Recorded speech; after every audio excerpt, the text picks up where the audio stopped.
हम लोगों ने कल क्रोष्टु शब्द का रूप बनाना शुरू किए थे।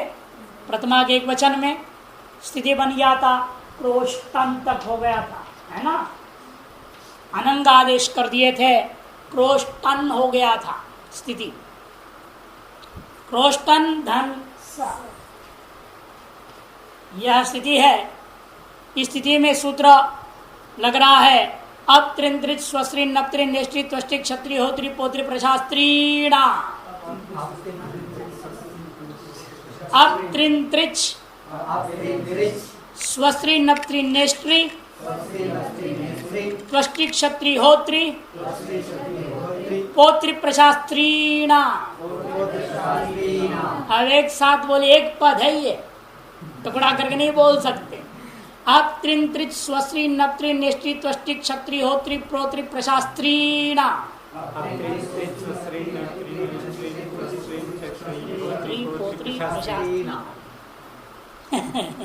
अभ्यास करना पड़ेगा।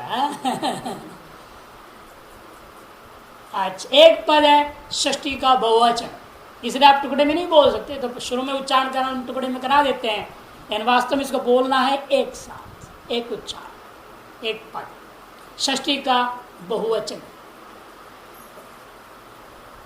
अब मैंने जल का वाचक शब्द है, ये हलंत है। तृण और त्रिच दो प्रत्यय है, तृणंत और त्रिजंतों को, और स्वस्त्री नप्त्री नेष्टि त्वष्टि क्षत्रि होत्री पोत्री प्रशास्त्री, ये सारे शब्द रिकारांत है। इन शब्दों के उपधा को दीर्घ होता है। असंबुद्धि सर्वनाम स्थान की प्रति अबादी नाम उपदाया दीर्घो असंबुद्धौ सर्वनाम स्थाने। अबादी नाम आप तृण त्रिच इत्यादि शब्दों को की उपधा को, इत्यादि शब्दों के उपधा को, उपधा संज्ञा आपने किया था ना, क्या है?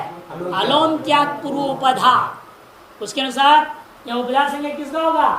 टकार के जो अकार है, अंत्यल है न, उसके पूर्व में है अ, अंत्यल से पूर्व में जो वर्ण रहता है उसका नाम उपधा।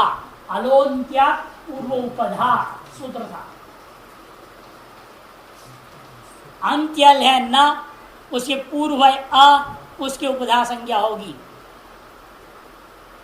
और यह क्रोष्टन शब्द त्रिच प्रत्यांत है ना, त्रिचांत है नहीं। आप त्रिच बोल रहे हैं तीसरा, वो त्रिजंत है ये, क्योंकि आपने त्रिज्वत क्रोष्ट करके क्रोष्ट को त्रिजंतवत भाव कर दिया है, तो त्रिजंत है ये।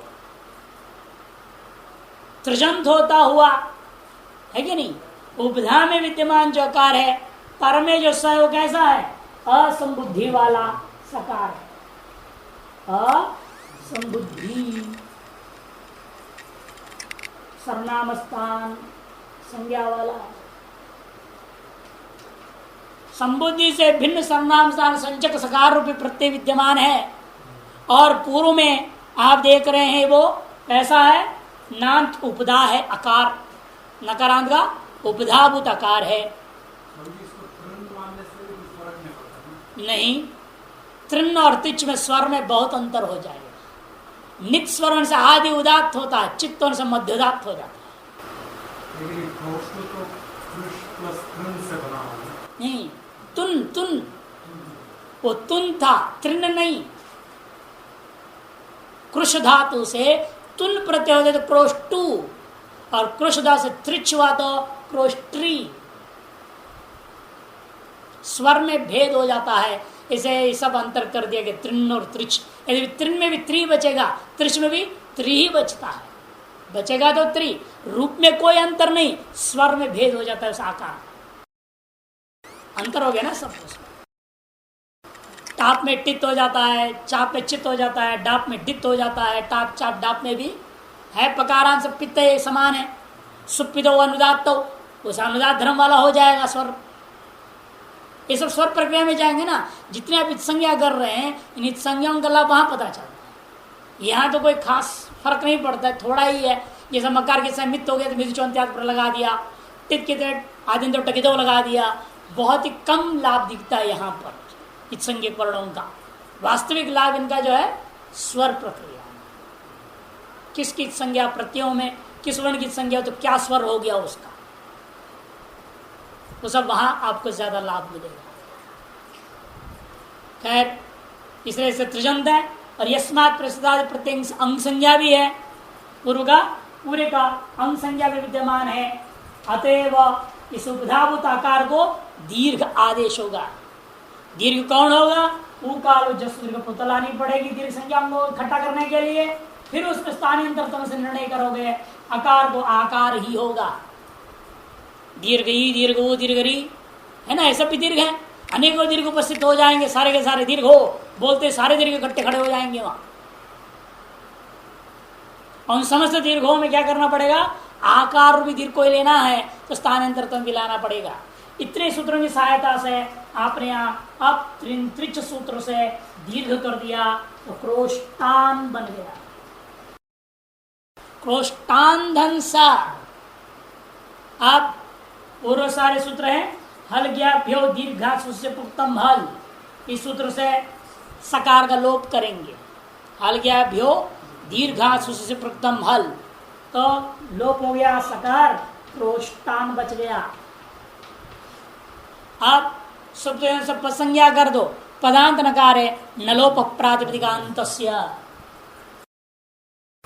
पदम की सहायता लेनी पड़ेगी।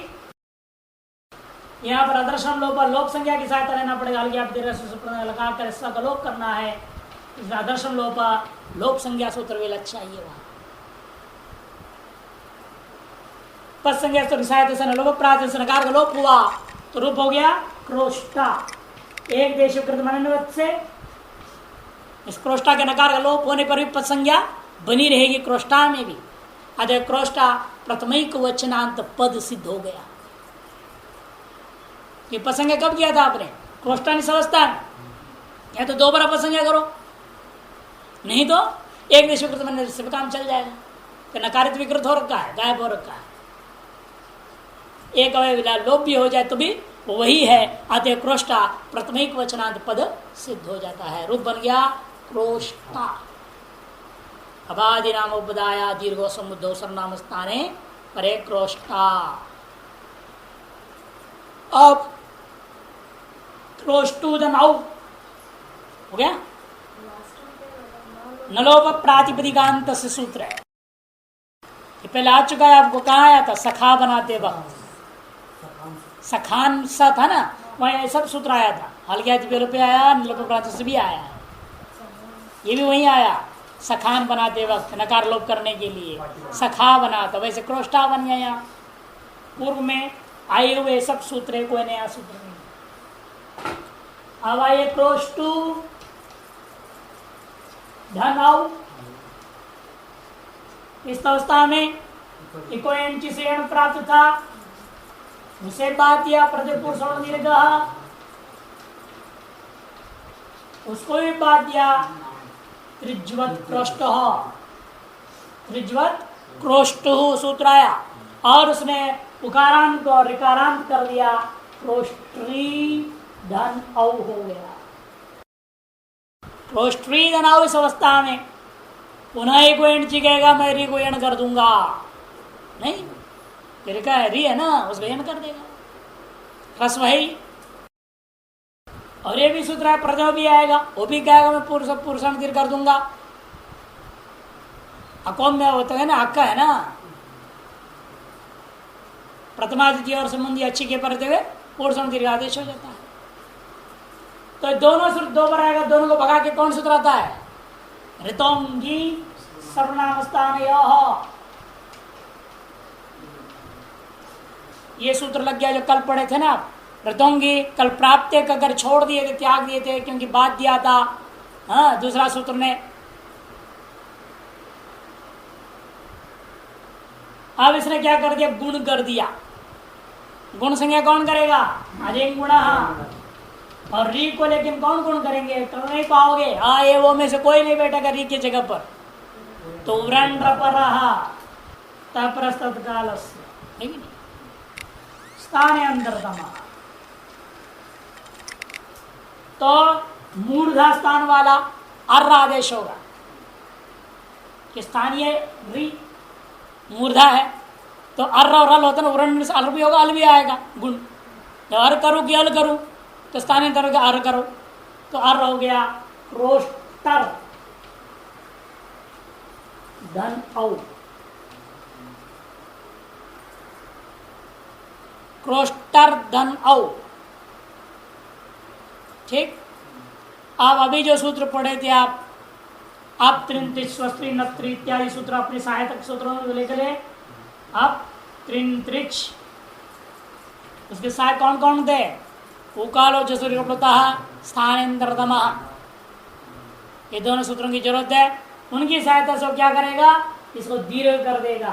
रोष्टार धनौ अजिनम जलम परेण संयोज्यम, रूप बनेगा रोष्टारौ, क्रोष्टारौ। यद्यपि हम क्रोष्टान में स्थिति में आपने विषय सूत्र लाया आप त्रिंत्रिच को, इसके बिना भी हो सकता था। सर्वनाम स्थान समुद्ध नान्त सुबदा दीर्घ सर्वनाम स्थान समुद्ध, उससे नान्त पदा को दीर्घ हो जाएगा। मतलब किसी भी नान्त पदा को दीर्घ कर ही रहा है, उससे कर सकते थे। इन आगे भी जरूरत था, इसलिए उन्होंने पहले ही लगा दिया, विशेष सूत्र को लगा दिया। और यह नान्त नहीं है ना, रांत है। क्रोष्टर क्या हो गया? रांत हो गया। अब यहां पर उसको प्राप्त होगा नहीं, नान्त से बताया दीर्घ कैसे करके सर्वनाम स्थान समुद्ध हो। इसलिए यहां तो जरूरत है ही इस सूत्र की, इसलिए उन्होंने पहले भी लगा दो। अभी त्रिजंत ही है, एक वचन में भी लगा दो उसे। यद्यपि सर्वनाम स्थान समुद्धों से भी काम हो सकता था। क्रोष्टा क्रोष्टारौ, इसी प्रकार के जस में अस रहेगा, यही प्रक्रिया सारा लगेगा। क्रोष्टारः, कोई अंतर नहीं, सब यही सूत्र लगना है। क्रोष्टारम में भी ऐसा ही है, क्रोष्टारो में भी द्वितीया का एक वचन, द्वितीया का द्विवचन, दोनों इसी प्रक्रिया से यही सब सूत्र लगेंगे। इतना ही विशेष होगा, एक वचन में अमी पूर्व भी आएगा, उसको भी बात देना है आपको। इतना अधिक बोलना पड़ेगा। प्रति पुरुषण को बात दिया, अमी पूर्व, अमी पूर्व को भी बात करके त्रिजोत क्रोष्टो त्रिजंतवत भाव कर देता है। बाकी प्रक्रिया वही रहेगी, क्रोष्टारम बनेगा। क्रोष्टारम क्रोष्टारौ, क्रोष्टूधन शस, हरि के समान बना लेना। क्रोष्टूधन शस, लशक्त शकार गया बचा, क्रोष्टूधन अस के सकार के संज्ञा प्राप्त हुआ हरंत्यम से, विभक्ति सूत्र संज्ञा सूत्र की सहायता से न विभक्त हो तो उसमान उसको निषेध कर दिया, क्रोष्टूधन अस रह गया। इक्वैंच से यह न प्राप्त हुआ, उसे बाध दिया प्रथम पुरुष दीर्घ, क्रोष्टूधन अस, जो क्रोष्टूस हो गया, पुरुष दीर्घ एकादेश हो गया तो क्रोष्टूस बन गया। अब सकार को क्या होगा? तस्मात् छसो नह पुंसी, नकार कर दिया रामान जैसे, क्रोष्टून बन गया। शस में क्रोष्टून रूप बन गया है या नहीं? क्रोष्टून, अच्छा क्रोष्टून हो गया। अब तृतीय में आया क्रोष्टी दंटा, क्रोष्टू दंटा, क्रोष्टू घंटा। देखो शस में ऋकारांत नहीं हुआ, त्रिज्योत नहीं हुआ, फिर त्रिज्योत केवल सर्वनाम स्थान में होता है, और शस में सर्वनाम स्थान संज्ञा नहीं है ना। सुड़ा नपुंसकस्य स्व जैसा मौट तक की सर्वनाम स्थान संज्ञा है, इसे शस में उकारांत का ही रूप बना, शंभुवत, क्रोष्टून है या नहीं। अब क्रोष्टूधंटा, क्रोष्टूधंटा है, इसमें एक सूत्र ला रहे हैं, विकल्प से त्रिज्योत भाव करेंगे। विभाषा तृतीयादिश्वची, विभाषा व्यय है, तृतीयादिश सप्तमी का बहुवचन और अचि सप्तमी का एक वचन, तीन पदों से युक्त सूत्र है। अजादिषु तृतीयादिषु क्रोष्टुर्वात त्रिज्वत स्यात्। अजादिषु तृतीयादिषु, अजादि जो तृतीयादि है, अजादि जो प्रत्येक तृतीयादि में, तृतीयादि में जो प्रत्येक कौन है? टा है, गस्य अंगे, गसी, ngस, ओस, आम, गी, औस, इतना ही है आपका आजादी। यहां भ्याम आएगा, भ्याम भिस, भ्याम भ्यस, भ्याम भ्यस सुप, ये सब हलादी है ना। तो 1 2 3 4 5 6 7 8 तृतीयादि आजादी कहने से ये 8 आएगा। और हलादी कितने बचे? 6 1 7 बच गया हलादी। ये 8 आपके आजादी हैं और बाकी 7 हलादी है। भ्याम भिस, भ्याम भ्यस, भ्याम भ्यस सुप, ये 7 क्या है? हलादी है। अजादिशु तृतीयादिशु, इन प्रत्ययों के पर में रहते हुए क्या होता है? क्रोष्टुर वा त्रिज्वस्यात्, क्रोष्टु शब्द से विकल्प से त्रिजत भाव कर दिया, विकल्प से होगा। अर्थात एक बार त्रिजत होगा और दूसरा बार क्या होगा? वो उकारांत रह जाएगा, जैसा है वैसा रहेगा। जब हाँ दो रूप बनेंगे। अब त्रिजंत भाव में एक रूप और उकारांत का एक रूप, तुन्नंत का एक रूप बनेगा, त्रिजंत का एक रूप बनेगा, दो रूप रहेंगे आजादियों में, केवल हलादि में नहीं। आप देखिए क्या क्या स्थिति होता है। इसको एक बार क्रोष्टी आदेश हो गया है, उस पक्ष में एक रूप चलाइए पहले। क्रोष्टी धन आ, क्रोष्टी धन आ, ये कोई अणिचि से यण होगा और कोई काम नहीं है। रोष्ट्रा, इसी प्रकार रोष्ट्री धन ये, यहां भी कोई विशेष कार्य नहीं, बचता है ये कोई अणिचि से यण होगा। क्रोष्ट्रे, क्रोष्ट्रे, पहले सब ऋकारांतों को बना लीजिए। उकारांतों केवल हरि के समान चलाना है, कोई अंतर नहीं है। गे का ये बचा, ये यण हो गया, ये कोई चीज से कोई काम नहीं। री को र हो गया ना, यण हो गया, और र को नीचे बताया जाता है इस तरह से क्रोष्ट्रे। अब गसी गस में विशेष कार्य है, सूत्र लग रहे हैं। क्रोष्टु धन गसी और गस दोनों इकट्ठे लेते हैं, दोनों गस बच गया। और उसको तृतीय विभाषा तृतीया विश्वची सूत्र से विकल्प से त्रिजोत भाव हो गया। क्रोष्ट्री धनस, क्रोष्टु धनस था, उसको क्रोष्ट्री धनस हो गया। यहां भी कोई अंश से यण प्राप्त हुआ, उसे बाद कर सूत्र लग रहा है ऋत उत, ऋत उत। ऋत है षष्ठी एक वचन, उत प्रथमा का एक वचन, दो पदों से युक्त सूत्र।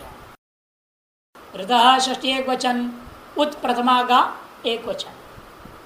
ऋतोंगसी गसो रति उत एकादेश ऋदंत से परे, ऋदंत से परे अंग नहीं है, यहाँ 6 का है।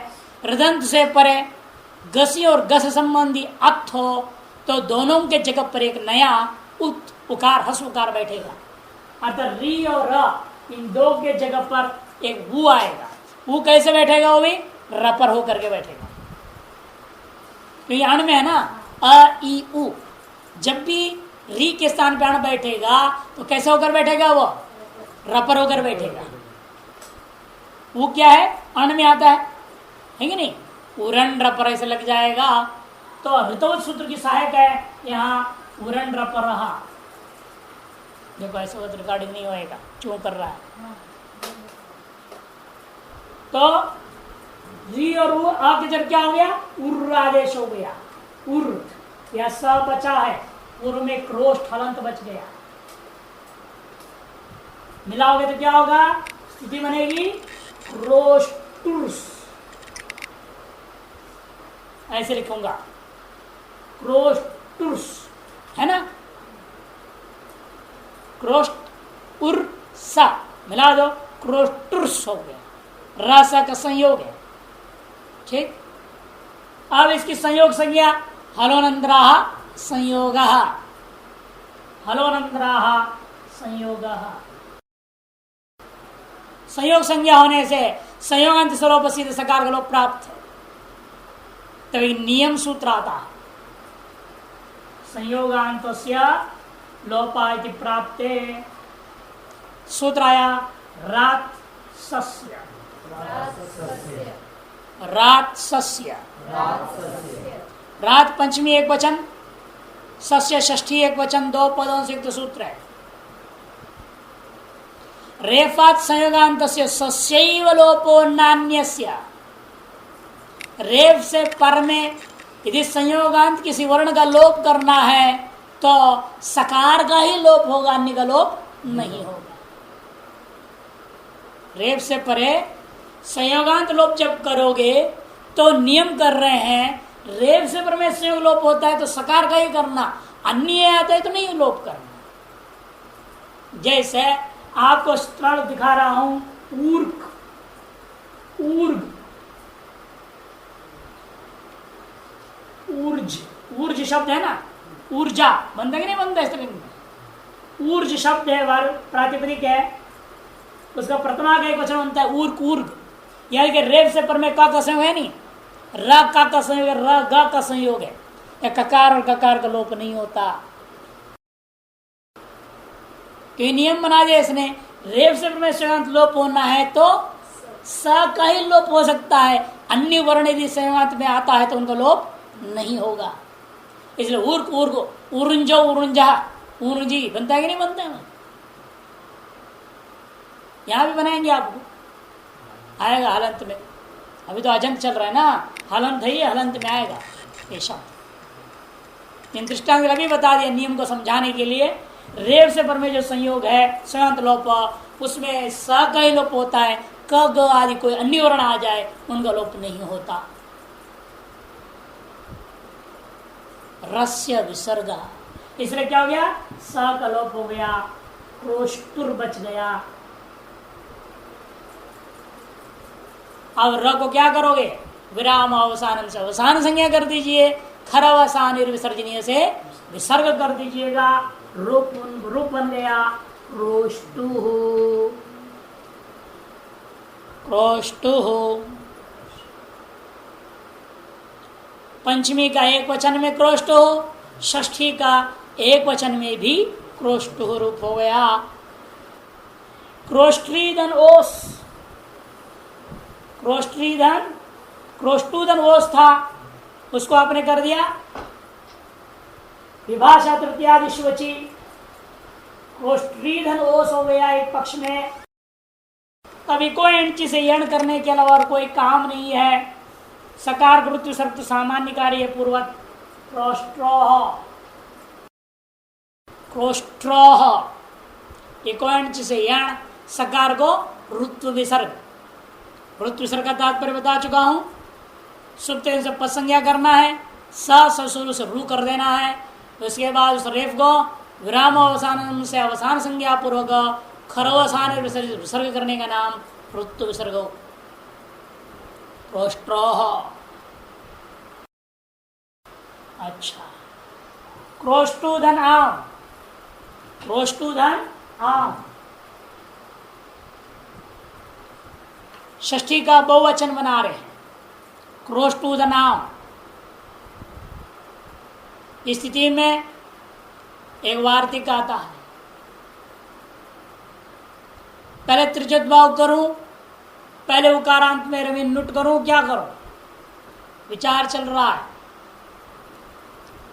तब तो कहते नुमच्चिर त्रिजत भावेभ्यो नुट पूर्व प्रतिषेधेना, नुमच्चिर त्रिज्वत भावेभ्यो नुट पूर्व विप्रतिषेधेना। तीन काम को पहले करो बोल रहा है, तीन काम की अपेक्षा से नुम, और आगे आएगा अचिर और ऋतः, एक सूत्र आएगा अचिर ऋतः, उस सूत्र से होने वाला र आदेश, वो र आदेश और त्रिज्वत भाव, इन तीन काम की अपेक्षा से पहले आपको क्या करना है, पहले पूर्व प्रतिषेध पूर्वक आम को नुट करना पड़ेगा। पहले नुट कीजिए और बाद में आम का आपको प्राप्त होगा, त्रिजुत कर लेना, बाद में त्रिजुत प्राप्त हो तो कर लो, कोई दिक्कत नहीं। नुम आज के परे रहते कोच विभक्त सूत्र है वो नुम करने वाला नपुंसकलिंग में आएगा कि कोच विभक्त नपुंसकलिंग में पढ़ेंगे आप, वहां आता है नुम करने वाला सूत्र कोच विभक्त। और अचिलरिता ये आपको आएगा आजाद प्रति प्रभाव करने वाला तीसरा बनाते हैं स्त्रीलिंग में अचिर व्रता, ठीक। और त्रिजत वागले वर्तमान सूत्र है आपका त्रिजत क्रोष्टो विभाषा इत्यादि शिवची, ये सब सूत्र हैं ये त्रिजत वाग कर रहे हैं। कर इन सूत्रों की जब प्रवृत्ति होती हो उस समय का इनको रोक करके तो ये तीनों सूत्र क्या है पर सूत्र है, किसकी अपेक्षा से ह्रस्वनद्यापो नुट की अपेक्षा से। ह्रस्वनद्यापो नुट का जो नंबर है अष्टाध्यायी में उसकी अपेक्षा से ये सब पर सूत्र है। इकोचिन विभक्तो भी पर सूत्र है, आचरिता भी पर सूत्र है, विभाषा तृतीय सूची भी पर सूत्र है।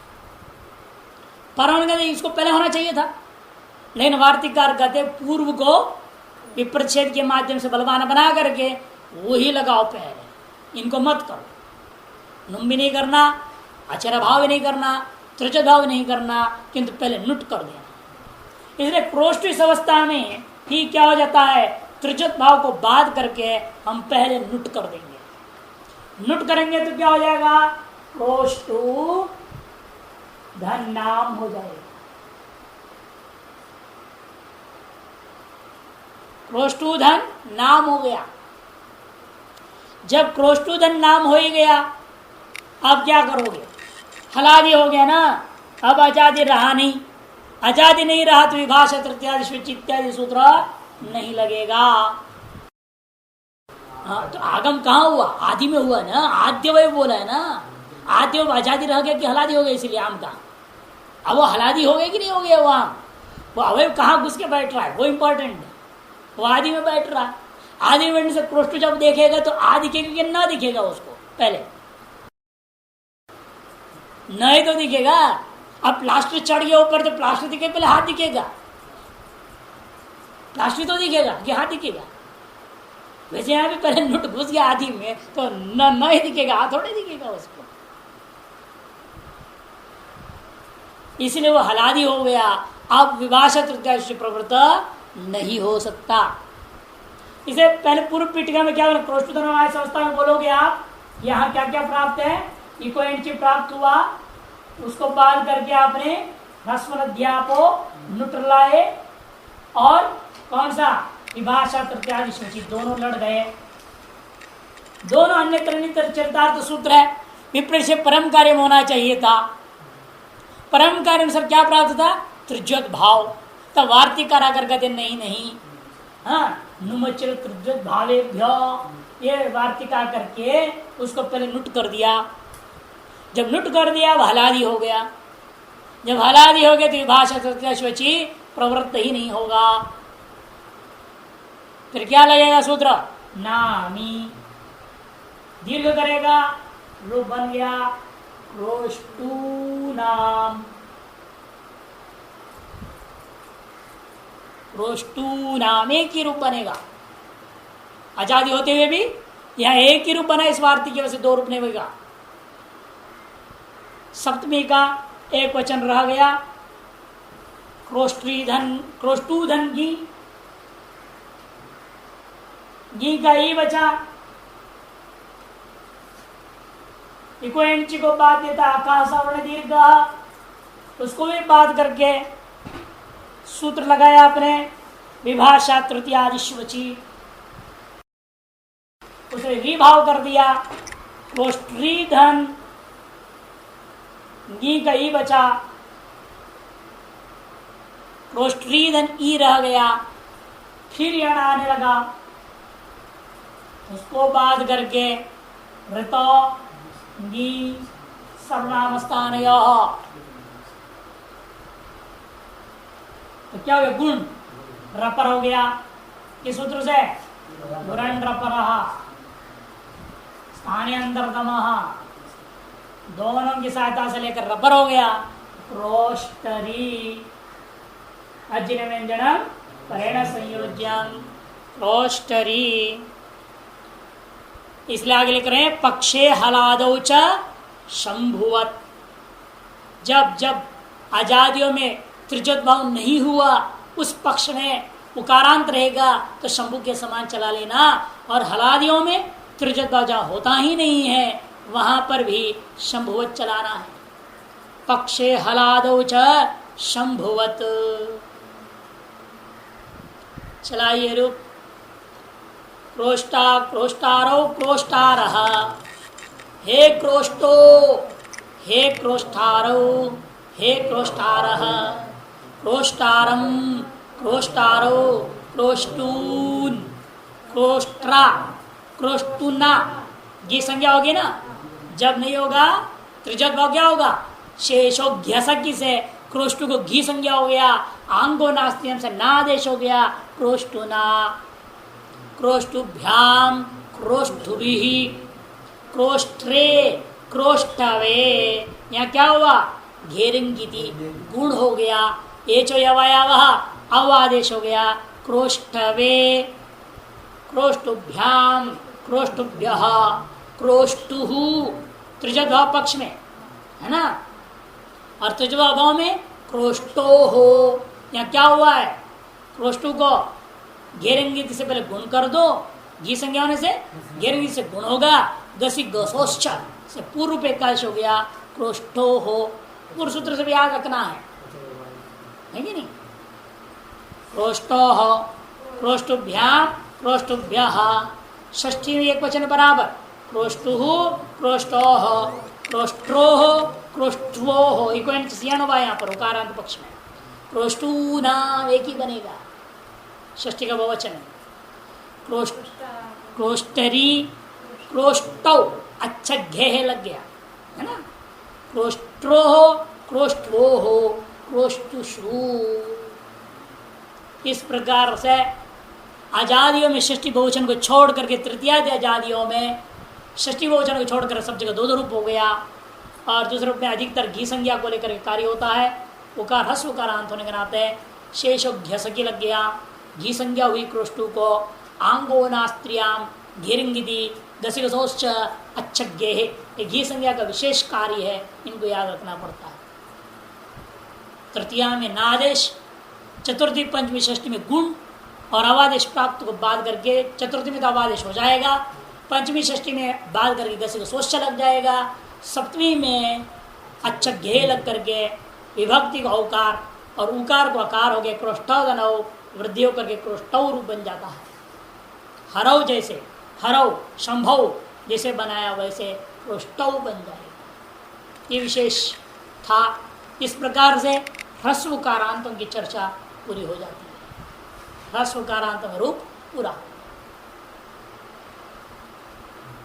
एक गुरु जी थे बनारस, वो बोलते थे ह्रस्व कारांत कथा पूरी हो गई।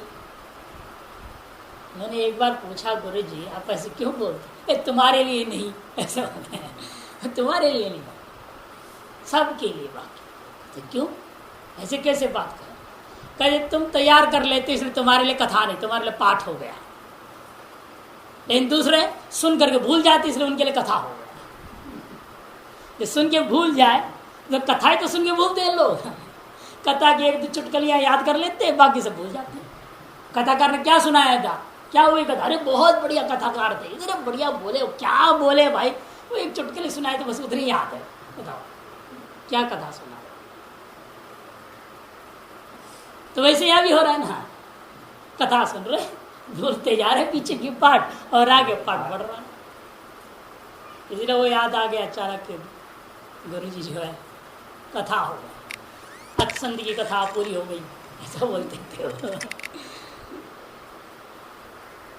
तैयार करना बड़ा कठिन काम, जितना पाठ चले उतनी तैयारी करें साथ साथ मुश्किल होती है। इसलिए तरीका ये बार बार बताता हूँ, आगे तक रटा हुआ होना चाहिए, कम से कम 10-15 सूत्र आगे तक रटा हुआ,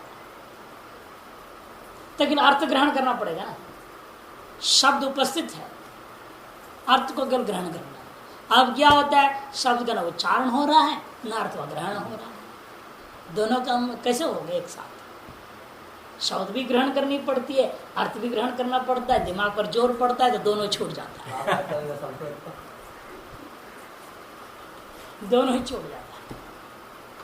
इसलिए हम लोग को पहले रटाया करते थे, सब रटो, आगे तक रटा हुआ हो तब पीछे का पाठ चलता। खैर अब दीर्घ उकारांत आ रहा है, हु शब्द आ रहा है, हु शब्द। सब जगह यण करना और कोई काम नहीं है। आजादियों में यण कर दो, हलादि में मिला दो।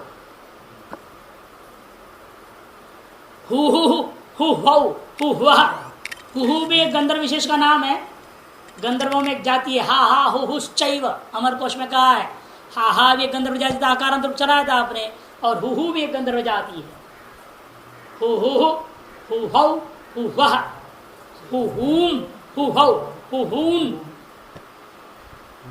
नहीं, दीर्घात जैसी निषेध करेगा प्रतिपुरुषांतर को, ठीक है नहीं। दीर्घात जैसी पुरुषांतर निषेध होगा, हु ही रहना चाहिए। हुन बनेगा, ठीक है। प्रतिपुरुषांतर दीर्घ लग गया। दीर्घात जिसके समानार्थक में जस्म निषेध करता है, शस्म निषेध नहीं करता। इसलिए पुरुषांतर दीर्घ हुआ, तस्मा चसो न पुंसी, नकार आदेश हो गया। हुन हुवम हुहून हुवा हुहुभ्याम हुहुभि हुहुवे हुहुभ्याम हुहुभ्यः हुवः हुहुभ्याम हुहुभ्यः हुवः हुवोः हुवाम हुवी हुवोः हुहुषु हे हुहु हे हुवौ हे हुवः संबोधन। अब एक दूसरा उकारांत ले रहे जिसमें बहुत सारा काम करना पड़ेगा। नदी संज्ञा का कार्य करनी पड़ेगी। नदी संज्ञा में आपने क्या क्या काम किया था सब याद कर लेना। अंबार्त नद्यो रस्व सबसे पहला सूत्र आया था वहां पर। युष्ठ्याख्यो नदी से नदी संज्ञा की थी। प्रथम लिंग ग्रहणंच के आधार पर पुल्लिंगों में भी नदी संज्ञा हो जाएगा। यह चमू शब्द, चमू होता है सेना, सेना को कहते चमू। चमूम अतिक्रांतो ये न सा अति चमू। चमू नामक एक सेना का विशेष है संज्ञा, ऐसा अक्षौहिणी जैसा नाप है उसमें। इतना घोड़ा, इतना हाथी, इतना पैदल वाला है कि नहीं, इतना रथ वाला, वो जो संख्या विशेष से युक्त चमू नामक सेना को भी जीत लेने वाले का नाम अति चमू। दीर्घ उकारांत है। यदि भी चमू शब्द नित्य स्त्रीलिंग है, जब उसको समास करके पुल्लिंग में बना लिया तो वो भी वो पुल्लिंग हो गया है अति चमू। तो अतएव प्रथम लिंग ग्रहणंच के आधार पर अति चमू शब्द का नदी संज्ञा होगा। नदी संज्ञा होने से अंबार्त नद्य रस्व से पहले संबोधन में रस रूपा लाभ होता है, हे अति चमू। और आण नद्या लगेगा। चतुर्थी गीत वचनों में आण नद्या से 8 हो गया, 8 होकर के यण हो गया अतिचम वही। 8 से वृद्धि, 8 से वृद्धि होगा, आई हो गया अतिचमूधन आई, इको एण से यण अतिचम वही। पंचमी में भी अतिचमूधन गसी और गस में अस बचेगा, अतिचमूधन अस। 8 हो गया अतिचमूधन आदन अस, 8 से वृद्धि अतिचमूधन अस, इको एण से यण अतिचम वाह। अतिचमवाह अतिचमूद नाम में नद्यंत नुट ह्रस्व नद्यापो नुट, नुट हो गया अतिचमूधन नाम, दीर्घ दीर्घादेश अतिचमू नाम नामी से। अतिचमूधन गी कही है, गेराम नद्याम निप्या। नए संजगनों की क्या होता है, गी को आम आदेश हो गया, आम हो गया अतिचमूधन आम। यहाँ पर पुनः आम को नुट और 8 दोनों प्राप्त हुआ, तब कहीं नुट को बात करके आपने 8 कर दिया, या नहीं। 8 कर दिया तो क्या हो गया, अतिचमू आम, 8 से वृद्धि अतिचमूधन आम। फिर नुट हुआ तो सकृत विप्रषेदे यद बायतम ताद बायतम व्यवसाय, नुट को निवृत्त कर दिया तो अतिचमूधन आम ने इको से यण हो गया अतिचम्वाम। ये विशेष कार्य नदी संज्ञा का, बाकी सब जगह पूर्वत, इसलिए कह रहे हैं पूर्वत रूप बन जाएगा। चलाइए इसका रूप भी, अतिचमूह अतिचम्बौ अतिचम्बः, हे अतिचमू हे अतिचम्बौ हे अतिचम्बः, अतिचमू अतिचम बौ, अतिचमून, अतिचम वा, अतिचमूभ्याम, अतिचमूभि, अतिचम वै, अतिचमूभ्याम, अतिचमूभ्यः, अतिचम वाह, अतिचमूभ्याम, अतिचमूभ्यः, अतिचम वाह, अतिचमू, अतिचम वोः, अतिचमूना, अतिचम वाम, अतिचम वोः, अतिचमूषु। अब खलपु शब्द आ रहा है। खलम पुनाति थी खलपु, खलम पुनाति मार्जेती थी खलपु। खल कहते हैं खलिहान को। खलिहान जानते हैं ना, जो खेतियां होते हैं उस खेती के किनारे में क्या करते, सीमेंट वगैरह डाल के चबूतरा जैसे बना देते मजबूत। धान उन काटा सब उसमें ले जाके डाल देते, गौ को चराते, बैल को चरा देते, उसको धान अलग हो जाता है, गेहूं अलग हो जाता है, पाल अलग हो गया। आजकल तो मशीन आ गया है कि नहीं? पहले जमाने में क्या होते थे, उसको खल पर छोड़ देते थे, वहां गिरा दिया, बैल को घुमाना, वो अलग होता था, फिर फटक देते ऊपर से, हवा से गेहूं अलग, बाकी धूल का डाला,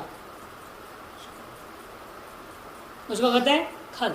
खलिहान हिंदी में, संस्कृत में खल। खले कपोतन न्याय याद है? खले कपोतन न्याय एक न्याय है। यदि भी हमको बताया नहीं हो इस बात को, बोलना चाहिए था अर्थवदाता प्रत्यय के बाद इस सूत्र में, सौजस्व सूत्र में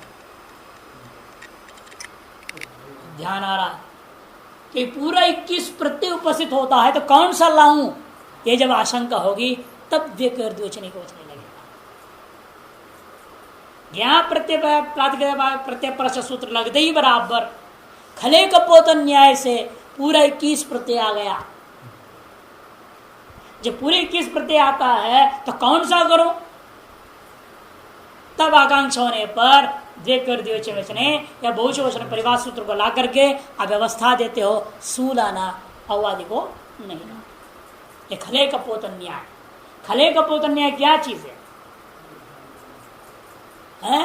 वृद्धा युवा शिशव कपोथा, वृद्धा युवा शिशव कपोथा, यथा खले युगपतत् पतंती तथैव पदार्था युगपत समुपस्थित। कबूतर इकट्ठे होते हैं खलिहान में, जब गेहूं लगा रखा है, बैल सब उठाते नहीं एक साथ रहे, एक दिन में कैसे हुआ काम, वहां क्या होता है, कबूतर आ करके बैठते हैं, सब खाने लग जाते हैं उसको। चाहे बूढ़ा कबूतर है, जवान कबूतर है, बच्चा कबूतर, कोई भी कबूतर बैठा है, अब आपने टन टन बजाया तो क्या होता है, सब एक साथ उड़ जाते हैं, चाहे जवान है, चाहे बुढ़ा है, चाहे बच्चा है। वृद्धा युवा शिशव कपोता यथा खले युगपत पतंती, एक साथ आके बैठते खाने के लिए, उड़ते हैं तो एक साथ उड़ जाते हैं। जैसे ठीक उसी प्रकार समस्त प्रत्यय सारे पदार्थ एक साथ उपस्थित हो जाते हैं। खले कपोत न्याय से समस्त 21 प्रत्यय उपस्थित हो गया। उनमें से कौन सा लाऊं? अव्यवस्था जब हुई, व्यवस्था देने के लिए परिभाषा सूत्र आते, सुपहत देकर द्विवचन वचने बहुश बहुवचनम, खले कपोत न्याय। ये वास्तव में इसलिए बताया नहीं हम लोगों ने क्योंकि ये आता है शब्द प्रकरण में, या भी न्यायबोधनी में बताना है। वो न्यायबोधनी में विलंब आएगा ना, अभी आकांक्षा योग्यता सन्निधि, सन्निधि के लिए बताना है। वास्तव में है ये शब्द के लिए, एवं उसको व्याकरण में भी उन्होंने वहां कुछ लोगों ने लगा दिया है, खले कपोत। जैसे एक वाक्य आपने सुना, लंबा वाक्य आपने पढ़ा, जैसे व्याप्ति पढ़ा लंबा सा, और अंतिम शब्द पढ़ते पढ़ते पहला शब्द को भूल जाएंगे आप। लेकिन पूरी का अर्थ कैसे उपस्थित हो जाता है कि नियम है, तभी चित्रंग न्याय से शब्द नष्ट होता है कि नहीं होता है, बताया है। अब पहला शब्द बोलते अंतिम शब्द आते आते क्या पहला वाला शब्द बचेगा क्या? 3 क्षण के बाद तो नष्ट होना है उसने। लेकिन सब का अर्थ कैसे उपस्थित हुआ कि बुद्धि में क्षमता है, भले शब्द सुना और सुना हुआ शब्द निकल गया, सुनना और विक्रिया भी उस शब्द संबंधी खत्म हो गया, लेकिन बुद्धि ने उसको रख लिया है, सारे शब्द इकट्ठा ले लेती है और पूरे वाक्य का अर्थ को निश्चय कर देती है। ये बुद्धि की विशेषता है। खले कपोत न्याय से जब वाक्यार्थ निर्णय होता है तब समस्त पदार्थ युगपत्व उपस्थित हो जाते हैं। इस शब्द बोध के लिए कहा जाता है। ये शब्द तो नष्ट हो रहा है, जैसे एक शब्द बोला दूसरा जैसे निकला तो पहला वाला खत्म हो गया। लंबा वाक्य यदि बोलो तो वाक्य का अर्थ आपके दिमाग में कहां से आएगा? सारे शब्द उड़ गए, खत्म हो गए। तो खले कपोत न्याय से बुद्धि में पद बल नष्ट हो गया, शब्द बल नष्ट हो गया, लेकिन पदार्थ उपस्थित हो जाए। सब पहला, मध्य वाला, अंत वाला, अंतिम शब्द का श्रवण के पश्चात जैसे अंतिम पद का पदार्थ जब उपस्थित होता है तो सारे पदार्थ इकट्ठे उपस्थित हो जाते हैं, पूरे वाक्य का अर्थ का निर्णय हो जाता है। उसको कहते खले कपोत न्याय से पदार्थों की उपस्थिति हो जाता है।